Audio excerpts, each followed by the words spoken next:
Mis queridas hermanas, mis queridos hermanos, muy buenos días. En el día de hoy continuamos leyendo el Evangelio de Mateo y nos detenemos en los capítulos 21 y 22.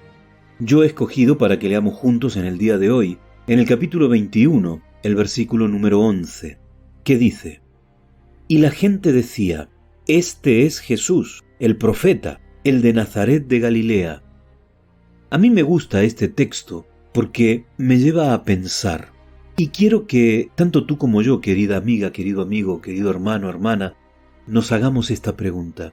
¿Quién es Jesús para ti? ¿Alguna vez te has hecho esa pregunta? ¿Quién es Jesús para ti? Esta gente decía que Jesús era un profeta. Aquel profeta de Galilea. Algunos otros inclusive hablaban de su familia, quién es su madre, quién es su padre. Pero este Jesús, en otros momentos, ante tal vez la misma pregunta, ante la necesidad de realizar una declaración, dijeron: tú eres el Cristo, tú eres el Hijo del Dios viviente.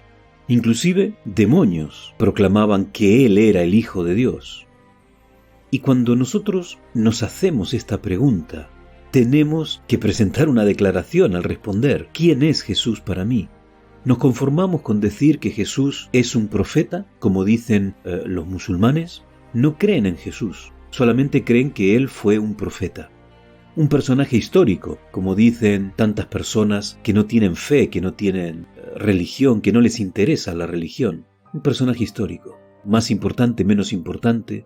Para algunos es muy importante porque parte la historia en 2 etapas y no hubo otro quien tuviera esa capacidad. Pero la pregunta sigue latente. ¿Quién es Jesús? ¿Qué es Jesús en tu vida? ¿Quién es Jesús en tu vida?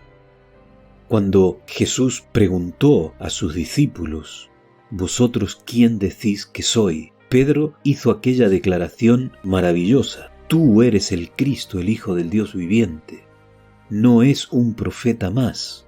Para Pedro no lo era, y para ti y para mí tampoco debería serlo.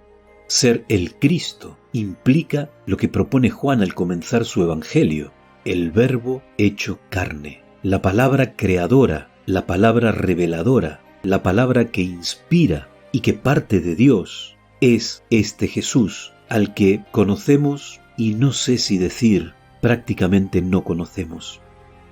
La sociedad no lo conoce, pero tú y yo deberíamos conocerlo, y tú y yo deberíamos ayudar a la gente a que conozca quién es Jesús. Porque si para ti y para mí, que somos parte del pueblo cristiano, Jesús no es más que un profeta de Galilea, entonces quiere decir que el Evangelio no hizo nido en nuestra mente, no hizo nido en nuestro corazón. Porque la fe en una persona no tiene capacidad de salvar, no tiene capacidad de rescatar nuestras almas de la muerte eterna.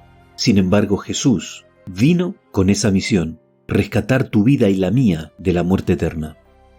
Por eso es tan importante que nosotros respondamos a esta pregunta: ¿quién es Jesús? Porque si Jesús no es ese Dios hecho hombre, que vino a redimirnos, a salvarnos, que se plantó en este mundo con la idea de destruir el imperio del enemigo de Dios, entonces, ¿dónde está nuestro futuro eterno? ¿Cómo alcanzaremos la salvación de nuestras almas? Así que tenemos que pensar muy seriamente cómo vamos a responder a esta pregunta. Así que yo te invito a reflexionar, te invito a meditar profundamente en esta verdad. Que tengas un muy buen día. Que el Señor te bendiga.